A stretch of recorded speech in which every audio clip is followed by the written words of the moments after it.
السلام عليكم ورحمة الله تعالى وبركاته. تحية طيبة، مرحبا بكم في قناتكم وقناتي وصفات منين مغربيات. من الفيديو لقاكم في أتم الصحة والعافية يا رب، وينصر المستضعفين في مشارق الأرض ومغاربها، إنه على كل شيء قدير وبالدعاء جدير. تحضيرات ديال العواشر إن شاء الله يدخل عليكم الصحة والسلامة. وقبل كل شيء سنة هجرية سعيدة. اليوم غنشوفوا هاد كريوسات ديال الوردة، شي حاجه اللي هي سهله وخفيفه وبنينه ودغيا دغيا كتوجد، ومقادير بسيطه متواجده في كل بيت. اذا بقاو معنا مع الوصفه وطريقه التحضير، فرجه ممتعه. كالعاده ما تنسوناش من لايكاتكم وتعليقكم الزوينه، واللي باقي ما مشتركش يشترك ويفعل الجرس كيف ما ممكن لكم تبارطاجيو الفيديو مع الاصدقاء والاحباب باش تعم فائده، فضلا وليس امرا. إذن على بركة الله، بعد الصلاة والسلام على رسول الله، هنا في واحد الإناء، إما عجانة ولا نديروها في قصعة. غنوضع واحد نصف كيلو حتى الكيلو الا ربع ديال الدقيق الأبيض، يكون من نوعية جيدة وسبقنا وغربلناه. غنضيف له واحد الكأس الا ربع ديال السكر، هذا كيجينا سكر حلاوة عادية، اللي بغى ينقص منه ينقص، واللي بغى يكمل الكأس يكمل. معلقة صغيرة ديال الملح. عندي هنا واحد نصف كأس ديال زيت المائدة، كيف ما ممكننا نديرو خليط بين الزيت والزبده. عندي هنا بيضه. غنضيف كذلك واحد نصف ملعقه ديال محسن الخبز اولا الحلويات. وعندي هنا واحد الكيس ديال سكر ديال زهره البرتقال، كيف ما ممكننا نديرو واحد القشره ديال الليمونه ولا حامضه اولا فاني. عندي هنا واحد 8 غرام، ما يعادل 8 غرام، اللي هي واحد الكيس ديال خميره الحلويات، وواحد الملعقه كبيره ديال خميره الخبز، والخميره كتبقى على حسب الجو. وغنضيف واحد الكأس ديال الحليب بارد عادي، ما دفيتوش لانه دابا الجو سخون تبارك الله. ملي يكون الجو بارد يمكننا ندفيوه. غنعجن هاد المكونات كامله، وما ننساش واحد المعلقه ديال الخل. اللي بغى يعجن هنا بياغورت طبيعي اولا بالريب ولا اللبن كيسبق ما عودتكم دائما في هاد المعجنات يمكننا نديروه. اذا هنا نعجن مزيان، اللي يعجن بيدو يحاول يعجن مزيان ويدلك شي شويه. وغنبقى نضيف في الماء حتى تتجمع ليا. تقريبا انا ضفت واحد نصف كاس ديال الماء. العجينه كتكون بحال العجينه ديال المسمن.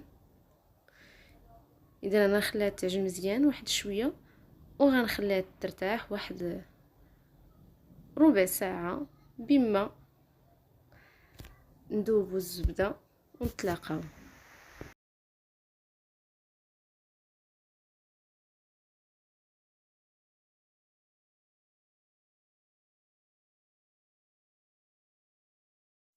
العجينه ديالتي هي دي من بعد ما اختمرت.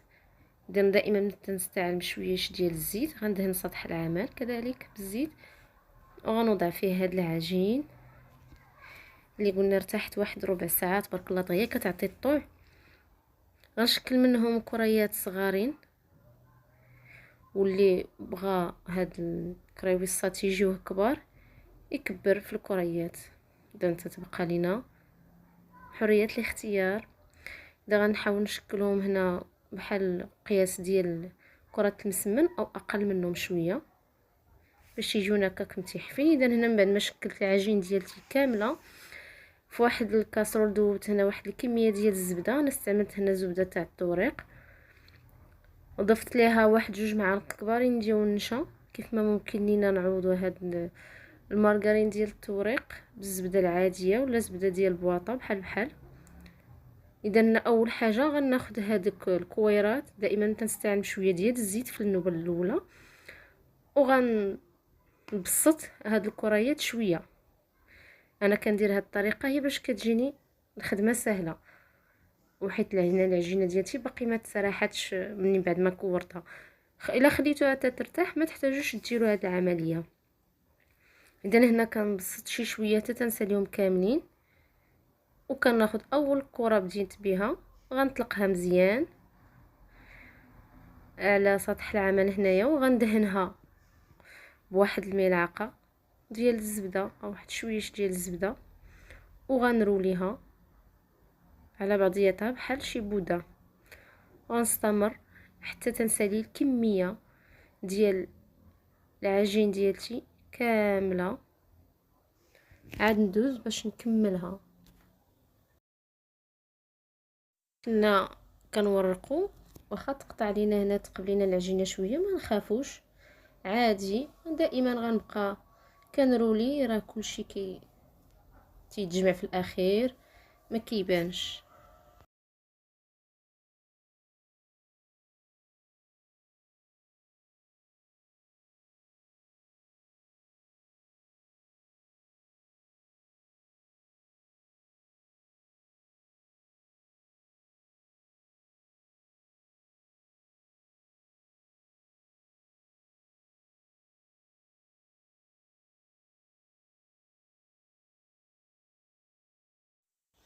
دا هنا من بعد ما كملت الكريات ديالي كاملين، راه ما نجيو فين تنكملوا حتى تجمد عليهم هذيك الزبده واحد شويه.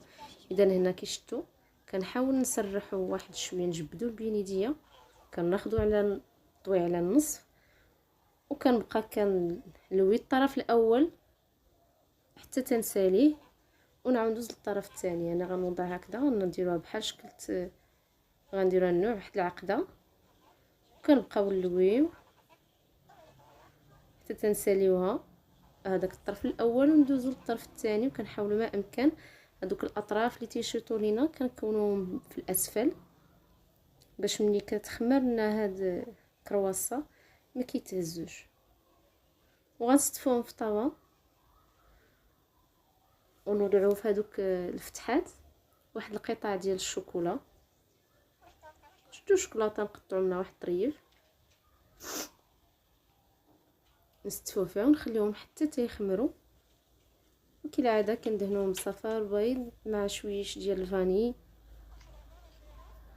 والخل، وندخلوه بالفرن مسخن من قبل على درجه حراره اعلى درجه. اللي عنده فونتيلي غيديروا من الفوق ومن التحت 200 درجه، دغيا دغيا كيطيب، وبالصحه والراحه. اذا الشكل النهائي ديال الكريسات ديالنا ولا الكرواسات الورده هو هذا. من بعد ما وجدوا تيجيو رائعين وخفاف وسهلين في التحضير، وكيعطيو كميه وفيره ومورقين، احسن بكثير من اللي كنشريو من الزنقه. نتوما شوفوا تبارك الله كينفشين. اما الطرق ما نهضرش عليه، واللي بغاهم ميدمين اكثر يمكن له يضاعف الكميه ديال الزبده اللي كندهنوا بها. بس ما دير ديك الملعقه صغيره ولا كبيره يكثر.